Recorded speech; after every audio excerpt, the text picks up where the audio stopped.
Evet, tekrar iyi akşamlar diliyorum. Sizlere ve bizi izleyen herkese saygılarımı sunmak istiyorum.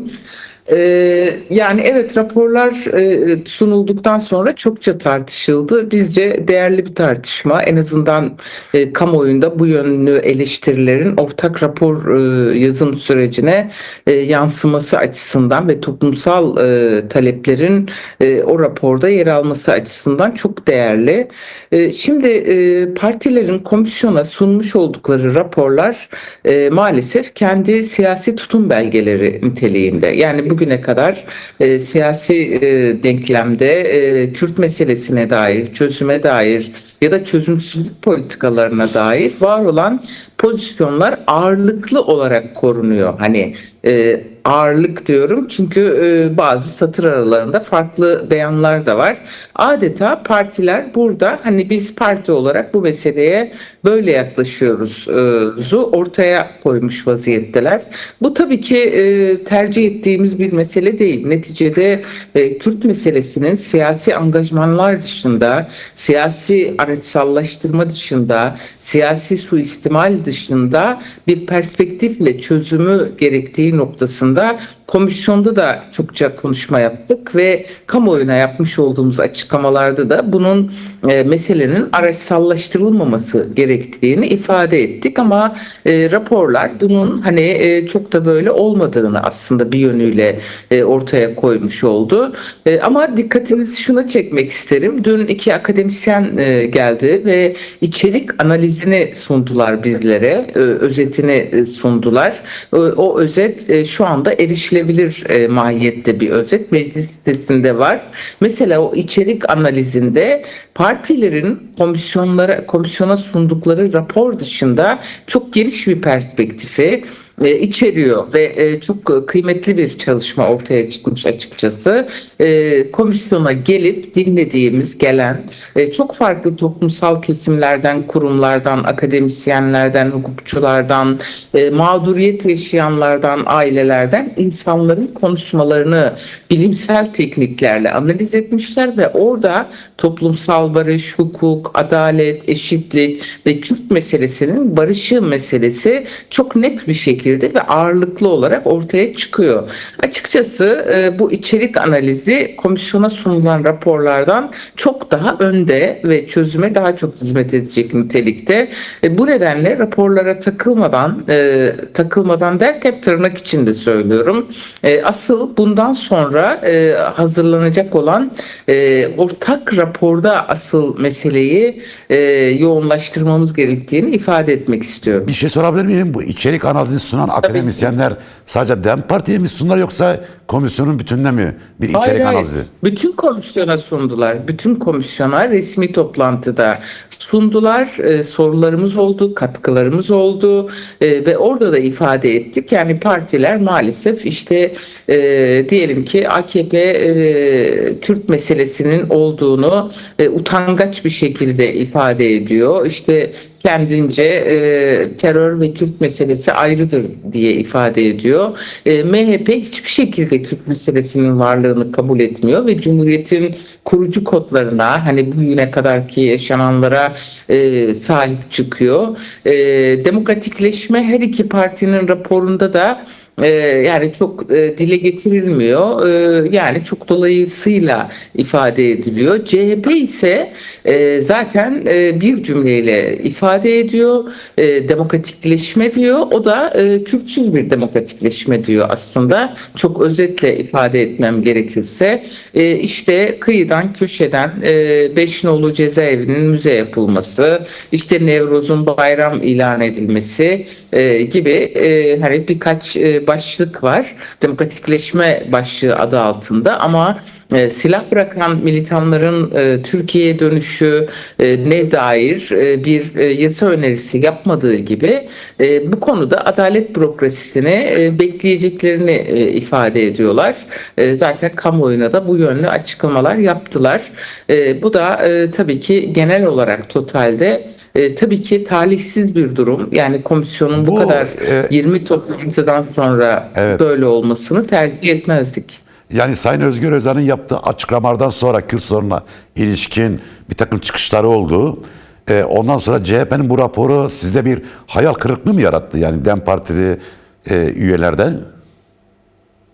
Yani hayal kırıklığı ya da bu kadarı da olmaz. Yani hani nasıl ifade edeceğim bilemiyorum. Yani Evet. neticede barış ve demokratik toplum süreciyle ilgili çalışan bir komisyon var ve o komisyonun çalışma odağına dair bir şey söylemiyorsunuz. Hani bu kabul edilemez bir şey.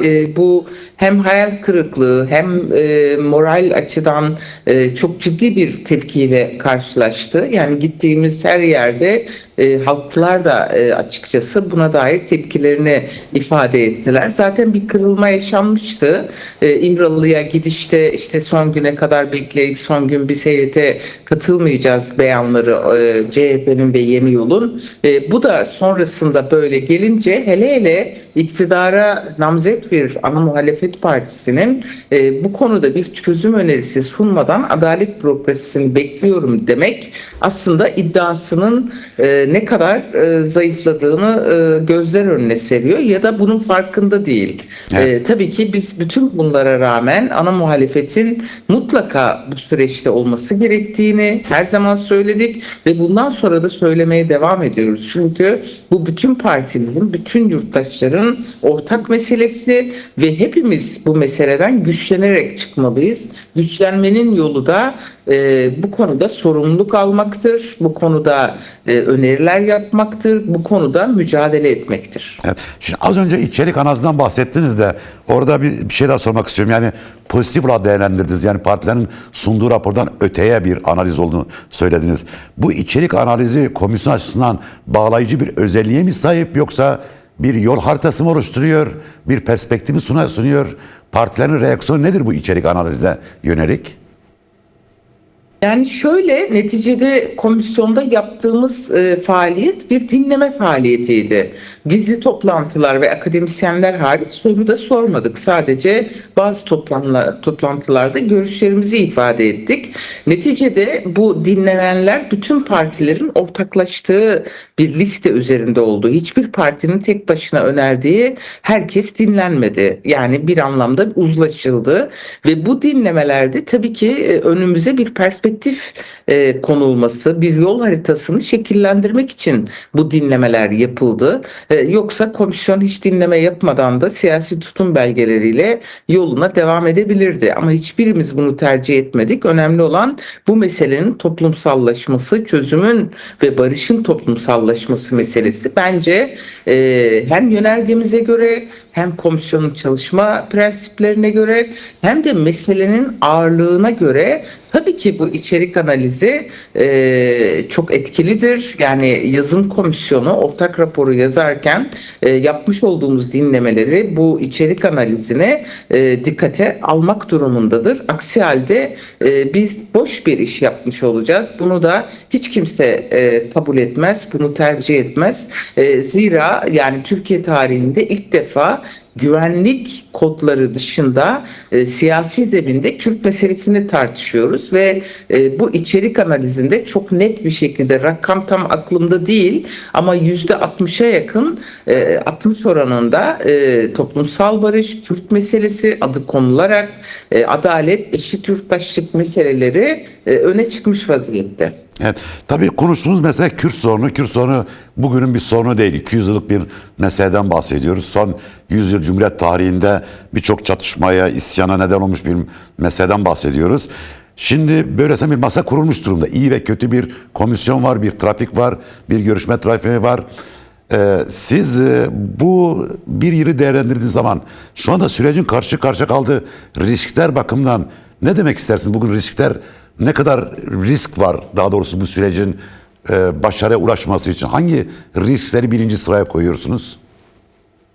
Şimdi şöyle tabii ki süreç hiçbir zaman risksiz olmadı. Yani her zaman süreci akamete uğratmak isteyen, sabotajlarla, skandallarla, işte enfeksiyonlarla, saldırılarla birçok aslında olgu yaşadık. Yani şunu hatırlatmak isterim. Bizim 5 Ağustos'ta komisyon toplantısını yaptığımız ilk gün Türkiye Büyük Millet Meclisi'nin kapısında bir Toros marka araç yakıldı.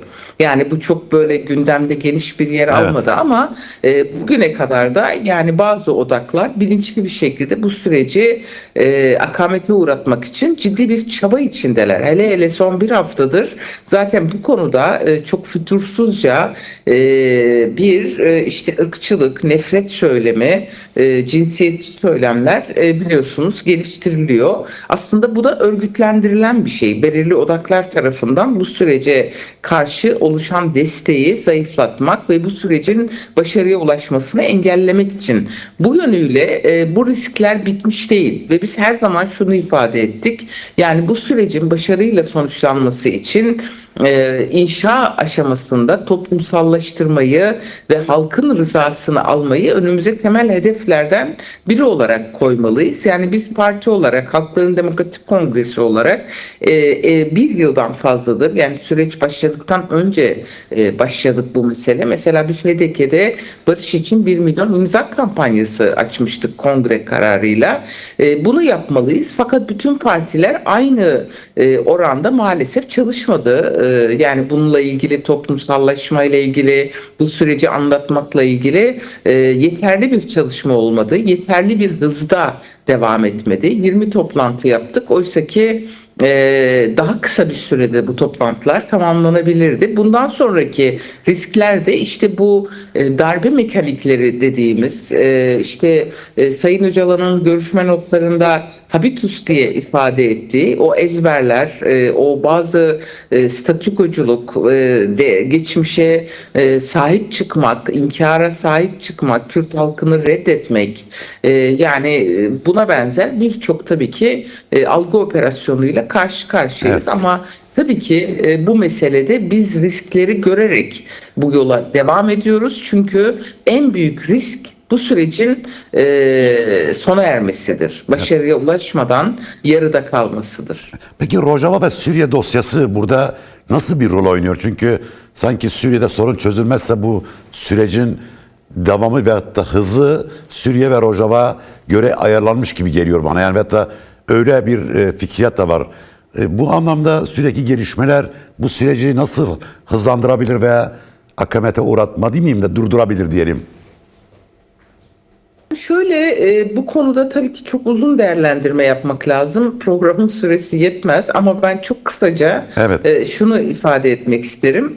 Bir kere Kuzeydoğu Suriye'deki görüşmelerin, SDG ile Suriye yönetimi arasındaki görüşmelerin burayı etkilemediğini söyleyemem. Çünkü iktidar her fırsatta bu konuya ilişkin zaten açıklamalarda bulunuyor ve maalesef tek yanlı açıklamalarda bulunuyor. Sürekli SDG'ye parmak sallayan, SDG'yi 10 Mart mutabakatına uymaya çağıran bir yönelimi var ve bu konuda Şara'yla birlikte hareket ettiğine dair, onu desteklediğine dair bir görüntü var, bir durum var, tablo var. Bizim bu konudaki çağrımız ve pozisyonumuz şudur. Buradaki çözüm sürecinin dinamikleri her ne kadar ciddi bağlar olsa bile ayrıdır. Orası ayrı bir şekilde işliyor. Bizim politik olarak da duruşumuz, yani Kuzeydoğu Suriye ile yapılan görüşmelerin demokratik cumhuriyete evrilmesi, Suriye'nin demokratikleşmesi ve orada herkesin eşit ve özgür yurttaşlar olarak hani o yönetim altında yaşama devam etmesi, demokratik entegrasyon tabii ki buradaki sürece ilişkinde yaklaşımımız belli. Ancak biz Suriye ile ilgili kararları veremeyiz. Yani ne biz verebiliriz ne AKP iktidarı verebilir. Orada görüşme yapan taraflar var ve kendileri oranın koşullarını bizden çok daha iyi bilirler. Diğer yandan Türkiye'nin Suriye demokratik güçlerine dostluk göstermesi gerekiyor. Bu meselede yapıcı bir rolde olması gerekiyor. Bozucu bir rolde olmaması gerekiyor. Bozgunculuk yapmaması gerekiyor. Neticede Türkiye'deki Kürt halkıyla Suriye'deki Kürtler doğrudan aynı toplumun üyeleri, aynı halkın evlatları ve aralarında yakın akrabalık bağları var. Aynı dili konuşan, aynı kültüre sahip insanlar.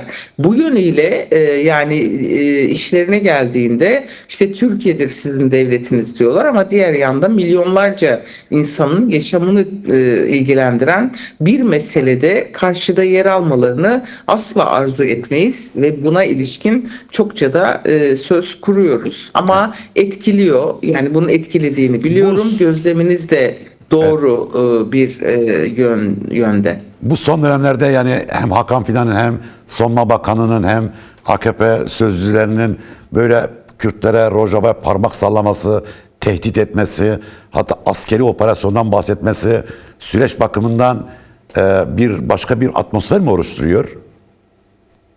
Ya bir kere her şeyden önce burada zayıf olan güveni sarsıyor, yok ediyor. Yani şimdi şöyle bir çözüm perspektifi olamaz. Yani Diyarbakır'daki Kürt'e özgürlük, işte Kamışlı'daki Kürt'e faşizm ya da işte boyunduruk diye bir yaklaşım olamaz. Yani neticede özgürlüğü ayrı düşünmemek lazım. Ve burada çözüm perspektifinin, barış perspektifinin, demokrasi perspektifinin her iki yerde de sonuçta birbiriyle bağlantılı olduğunu hepimiz gayet iyi biliyoruz. Mesela halkın bize en çok sorduğu soruların başında yani oradaki bizim akrabalarımıza parmak sallayanlar burada bizimle nasıl barışacaklar? Yani biz de onlar gibiyiz. Bu konuda bir samimiyet sorgulaması var. Politik bir halktan, bir yönelimden söz ediyoruz. Bu yönüyle tabii ki olumsuz etkileri ciddi bir şekilde oluyor. Az önce tabii bu Kürtlere karşı nefret ve ırkçılıkla ilgili konuya değindiniz. Benim sorum şu, bu olayın arkasında, bu köpürtmenin arkasında bu böyle yaygın bir şekilde hem de sosyal medyada da çok rastlıyoruz. İşte stadyumlara yansıyan şekilde görüyoruz. Bunun arkasında bir marjinal örgütler mi var yani yoksa burada başka bir örgütlü güçle mi bahsediyoruz? Yani marjinal oldukları kesin, kitlesel olmadıkları kesin. Bu konuda ırkçılık yapıyorlar. Var olan olumsuz duyguları besleyerek büyütmeye çalışıyorlar ve en önemlisi bunu normalleştirmeye çalışıyorlar. Meşrulaştırmaya çalışıyorlar. Aslında bu sürecin devam etmesi gerektiğini düşünenler, bu sürece destek verenler çok daha yüksek bir oranda. Yani meclis komisyonunu sadece esas alacak olursak, yani orada Türkiye Büyük Millet Meclisi'nin seçimle iş başına gelmiş bileşiminin %95'i var. Yani neticede bir iki parti işte odak olarak kendini belirlemiş ve işin en korkunç tarafı sadece oy almak uğruna, siyasi geleceklerini garantiye almak uğruna halkın duygularını yönetiyorlar, algı yönetiyorlar. Bir cinsiyetçi küfürlerle, hakaretlerle, tehditlerle, ırkçılıkla toplumu tekrar tekrar kutuplaştırıp ayrıştırma yöntemini tercih ediyorlar.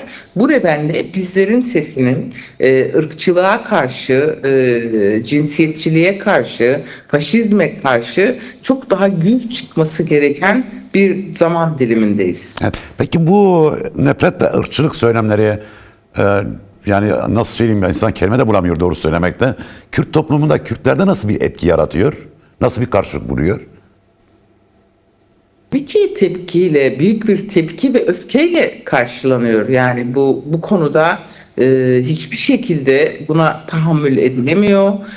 Buna karşı tepkiler çok yüksek ve neticede bu konuda politik bir toplumdan söz ediyoruz. Çünkü onlar da bir oyun kurgulandığını, tırnak içinde oyun diyorum, hani başka bir atmosfer yaratılmak istendiğini, bu sürece yönelik bir aynı zamanda sabotaj olduğunu gayet net bir şekilde okuyabiliyorlar. Yani mesela sevgili Leyla Zana'nın ismi neden seçiliyor? Yani şu anda aktif siyaset içinde değil, bu sürecin içinde çalışmayan bir arkadaşımız ama bir değer olarak geçmişte sevilen bir kadın siyasetçi olarak bilinçli bir şekilde kastediliyor ve bu konuda insanların buna karşı farklı yönelimlere girmesiyle amaçlarına ulaşmayı hedefliyorlar. Ama Türkiye kamuoyunda da Kürt toplumunda da buna ilişkin gerçekten çok büyük bir tepki var, büyük bir karşıtlık var. Zaten doğalında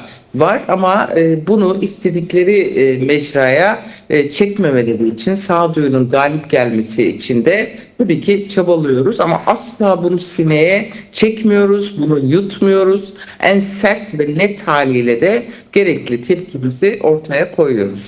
Peki bu meseleden AKP iktidar nemalanıyor mu? Yani bunu bir sopa olarak çözüm sürecinde kullanma ihtimali var mı? Yani Kürtlerin taleplerine karşı bakın böyle işte bizim toplumda da ikna edemiyoruz. Şöyle şunlar var bunlar var gibi bir havuç sopa politikası yapabilir mi? Yapıyor mu veya sizce? Sorunuza hayır demeyi çok isterdim. Hiçbir siyasi parti bunu kullanmıyor demeyi çok isterdim. Ama maalesef sadece bu olay özgünlüğünde değil, genel Evet. olarak bir değerlendirme yapmak isterim. Bu tip meselelerde yani Kürt karşıtlığında, ırkçılıkta, nefret söyleminde, işte İmralı'ya yönelik ağza alınmayacak söylemlerde, tepkilerden siyasi partiler nemalanıyor aslında. Yani şu cümlelerle nemalanıyorlar. İşte şunu yapamayız, toplumsal hassasiyetler var. Şu adımı atamayız, işte toplumun tepkilerini kontrol edemeyiz gibi aslında söylemlerle bundan faydalanıldığı çok açık ortada. Ve üstelik toplumsal hassasiyetleri bugüne kadar bu hale getirenler de bir kesimi, marjinal bir kesimi bu hale getirenler de bizzat bu siyasi mekanizma. Evet. Siyasetçilerin dili, siyasetçilerin yaklaşımı tekrar tekrar üretiliyor ve meşrulaştırılmaya çalışılıyor. Ben dün komisyonda da ifade ettim. Yani bir hafta bütün siyasi partiler buna karşı barışa, kardeşliğe, eşitliğe vurgu yapan, bunu mahkum eden konuşmalar yapsalar, kendi kanalları bunun propagandasını yapsa emin olun hava değişir. Yani sonuçta herkesin bir desteklediği bir partisi var, bir siyasi perspektifi var, ideolojik yaklaşımı var ve bununla ilgili söylemlerden karşılıklı bir faydalanma hali söz konusu. Ama bu çok tehlikeli bir kurgu aynı zamanda. Çünkü geçmişte çok yakın dönemlerde, yakın tarihte Maraş'tan, Çorum'dan, Madımak'tan, Hrant Dink'ten, Tahir Elçi'den bu tip linç kampanyalarının, bu tip ırkçı hezeyanların nelere yol açtığını hepimiz maalesef deneyimledik. Bunun önüne geçmek gerekiyor diye ifade etmek isterim. Evet. Sayın Meral Danış Beştaş, bir yıl geride bırakıyoruz. Yeni yıl mesajınızı alalım, sizi böylelikle uğurlamış olalım.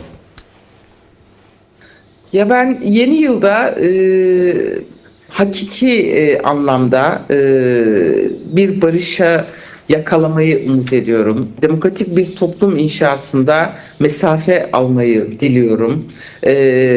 Cezaevlerindeki siyasi mahpusların tabii ki özgürlüğünü, bu konuda çıkarılacak yasaları çıkarmış olmayı diliyorum.